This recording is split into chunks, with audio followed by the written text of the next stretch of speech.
এর আগেও দেশনেত্রী বেগম খালেদা জিয়াকে অনেকভাবে চেষ্টা করেছিল বিদেশে যাওয়ার জন্য। প্রতিপক্ষ বাংলাদেশ আওয়ামী লীগের নেত্রী কিন্তু বিদেশে গিয়েছিলেন, আমাদের নেত্রী কিন্তু যায় নাই। আর এখন বাংলাদেশে এটা হাস্যকর বিষয়, যারা বলছে বিএনপিকে নিয়ে ষড়যন্ত্র আছে, এটা সত্যি। কারণ বিএনপি জন্মলগ্ন থেকেই ষড়যন্ত্র শিকার হতে হতে সকল প্রতিকূলতা পেরিয়ে কিন্তু এই পর্যন্ত আসছে। এখন দেশনেত্রী বেগম খালেদা জিয়া সম্বন্ধে যেটা বলা হচ্ছে যে তাকে -2 ফর্মুলা দেশে বেগম খালেদা দীর্ঘ 8টি বছর একটা তার যে মৌলিক যে অধিকার, সে অধিকার থেকে বঞ্চিত ছিল। শেখ হাসিনা চেয়েছিল তাকে বিনা চিকিৎসা দিয়ে তাকে মেরে ফেলবে। আল্লাহর রহমতে সে এখন লন্ডনে চিকিৎসার জন্য গিয়েছে। চিকিৎসা শেষ হলেই আমরা আশা করি আমাদের নেত্রী, আমাদের নেতা বাংলাদেশের মাটিতে ফিরে আসবে। আর -2 ফর্মুলার কথা বললেন, এটা তো বহুত আগের ষড়যন্ত্র। এই ষড়যন্ত্র মোকাবেলা করার মতো ক্ষমতা বিএনপির আছে। বিএনপির হাজার হাজার লক্ষ লক্ষ সৈনিক রয়েছে, কর্মীরা আছে, জনগণ আছে। এগুলো আমরা খুব একটা বদান না। এটা আমাদের রাস্তায় আন্দোলন করতে করতে দীর্ঘ 17 বছরটা আমরা অভ্যস্ত। ওরকম কিছু হলে আমরা আবার রাস্তায় থাকবো, এখনও আছি। তারেক রহমান দেশে ফিরলে এটা আলোড়ন সৃষ্টি হবে, আলোচিত হবে, এটাই তো স্বাভাবিক। আমরা একসাথে আসলে তো আমাদের জন্য আরও ভালো। আমরা উজ্জীবিত হব, বাংলাদেশের মানুষ দেখবে বাংলাদেশের। আমার মনে হয় সেদিন আসলে ঢাকা শহরে আপনারা যাওয়ার দিনও দেখেছেন, আর দেশনায়ক তারেক রহমান যদি বাংলাদেশে একসাথে আসে, বাংলাদেশের ঢাকার চিত্র থাকবে একরকম। কত লক্ষ মানুষ হবে সেটা তো আমি বলতে পারবো না, আর ঢাকার ধারণ ক্ষমতা কত সেটাও আপনি জানেন। বাংলাদেশের প্রত্যন্ত অঞ্চল থেকে ঢাকায় মানুষ আসবে তারেক রহমানকে অভ্যর্থনা জানানোর জন্য। দুঃসময়ে যখন আমরা ঢাকাতে মহাসমাবেশগুলো করেছিলাম, তার অনুপস্থিতিতে তার একটা বক্তব্য শোনার জন্য ঢাকা শহরে কিন্তু লক্ষ লক্ষ লোক ছিল। কেউ বলে 15 লাখ, কেউ বলে 20 লাখ, কেউ বলে 18 লাখ, 17 লাখ, এরকম। তো এত লোক তো আপনি সংখ্যা দিয়ে আপনার হিসাব করতে পারবেন না। তা আমার মনে হয় সেদিন প্রতিটা জেলা, উপজেলা, ইউনিয়ন পর্যায় থেকে নেতৃবৃন্দ, জনগণ তো আছেই, সাধারণ জনগণ তাকে অভ্যর্থনা জানাবে। বাংলাদেশের আমাদের সমমনা দলগুলো রয়েছে, বিএনপির লক্ষ লক্ষ কর্মীরা আছে, সবাই আসবে। ঢাকার কী অবস্থা হবে সেদিনই বোঝা যাবে। দুঃসময়ে যখন আমরা ঢাকাতে মহাসমাবেশগুলো করেছিলাম, তার অনুপস্থিতিতে তার একটা বক্তব্য শোনার জন্য ঢাকা শহরে কিন্তু লক্ষ লক্ষ লোক ছিল। কেউ বলে 15 লাখ, কেউ বলে 20 লাখ, কেউ বলে 18 লাখ, 17 লাখ, এরকম। তো এত লোক তো আপনি সংখ্যা দিয়ে আপনার হিসাব করতে পারবেন না। তা আমার মনে হয় সেদিন প্রতিটা জেলা, উপজেলা, ইউনিয়ন পর্যায় থেকে নেতৃবৃন্দ, জনগণ তো আছেই, সাধারণ জনগণ তাকে অভ্যর্থনা জানাবে। বাংলাদেশের আমাদের সমমনা দলগুলো রয়েছে, বিএনপির লক্ষ লক্ষ কর্মীরা আছে, সবাই আসবে। ঢাকার কী অবস্থা হবে সেদিনই বোঝা যায়। বিএনপির ভারপ্রাপ্ত চেয়ারম্যান জনাব তারেক রহমান দেশে আসবেন, এটাই স্বাভাবিক। উনি বাংলাদেশেরই সন্তান এবং তার বাবা শহীদ রাষ্ট্রপতি জিয়াউর রহমান বাংলাদেশের প্রথম রাষ্ট্রপতি।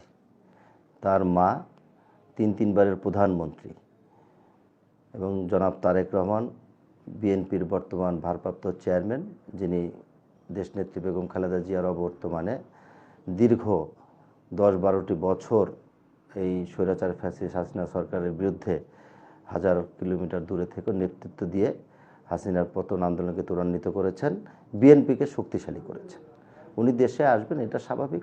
111-এর সরকার তাকে ষড়যন্ত্র করে এই মিডিয়া কুর মধ্য দিয়ে তার বাসা থেকে 2007 সালে 7ই মার্চ তাকে তার বাসা থেকে গ্রেপ্তার করেছে, তার প্রতি নির্যাতন চালিয়েছে, তার প্রতি মিথ্যা মামলার একদম কি বলে এটাকে দৌড় প্রতিযোগিতা লাগছে, মিথ্যা মামলা দিয়ে তাকে হেনস্থ করে মিডিয়ার মাধ্যমে তাকে কুলুষিত করেছে। তো এই সকল মিথ্যা মামলা তারেক রহমান আইনি প্রক্রিয়ার মধ্য দিয়ে, এটা যে মিথ্যা মামলা, সেই মামলাগুলো আমরা আইনি প্রক্রিয়া, এতদিন আমরা হাসিনা সরকারের আমলে আমরা কোর্টে কত ন্যায় বিচার পাইনি। এখন যেহেতু অন্তর্বর্তীকালীন সরকার আছে, আমরা আইনকে সাহায্য নিয়ে আমাদের নেতার নামে যে মামলা, মিথ্যা মামলাগুলো দেওয়া হয়েছিল, সেগুলি আমরা কোর্টের মাধ্যমে প্রমাণ করতে চাই।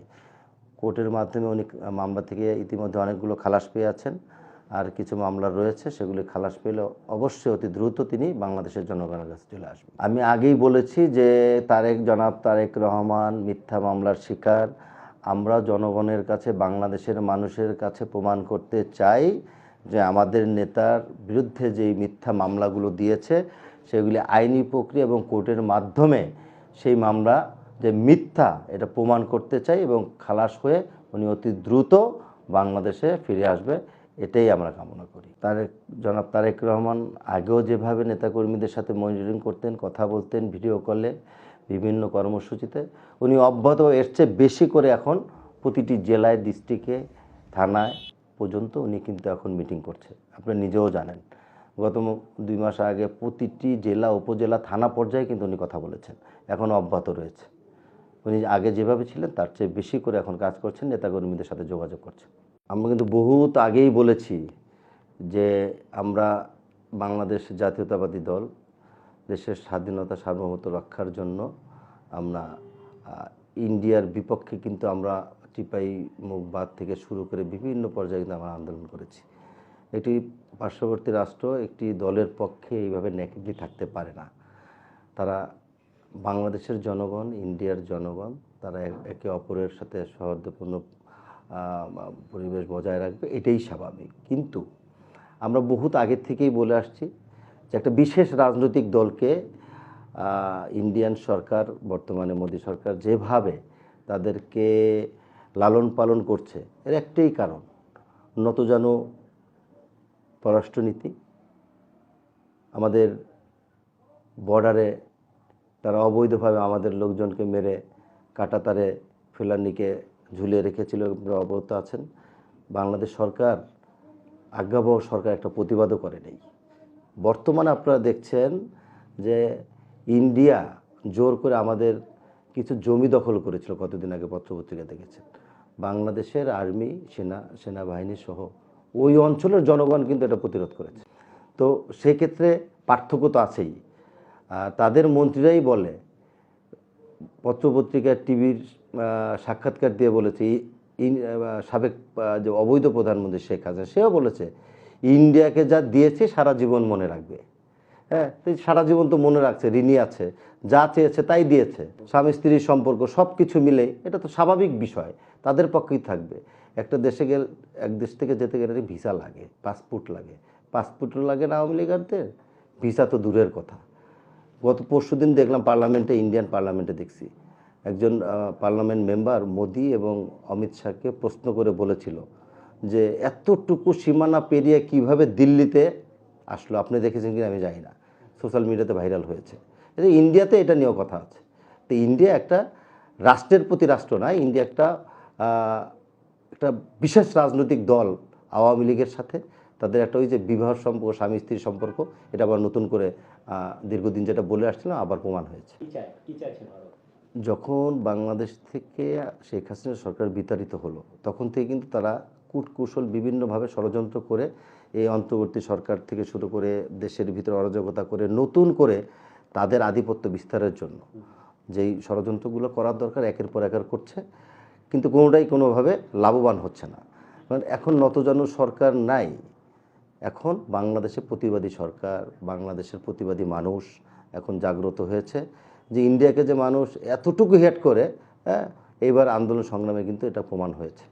তো সেই কারণে আমাদের দেশের স্বাধীন সার্বভৌমত্ব রক্ষা করব আমরা কারো কাছে নতজানু বা আজ্ঞাবহ হয়ে থাকতে চাই না, এটা যার যার গণতান্ত্রিক অধিকার। কিন্তু বাংলাদেশ আওয়ামী লীগ ইন্ডিয়ান সরকারের কাছে এই দেশকে মানে অঘোষিতভাবে বিক্রি করে দিয়েছে। কোনোভাবে কোনো এত কিছু, এত খুন, বর্ডারে জায়গা নিয়ে যাচ্ছে, পানি দিচ্ছে না, আমাদের ন্যায্য হিস্সা নাই, তারপরে কোনো প্রতিবাদ তারা করতে পারেনি এখন পর্যন্ত, এবং কোনোদিনই করবে না, কারণ তাদের কাছে আন্ডারটেকিং দেওয়া আছে। সেই কারণে ইন্ডিয়ান সরকার মনে করে বাংলাদেশ আওয়ামী লীগে ভালো, যা চাই তাই পাই।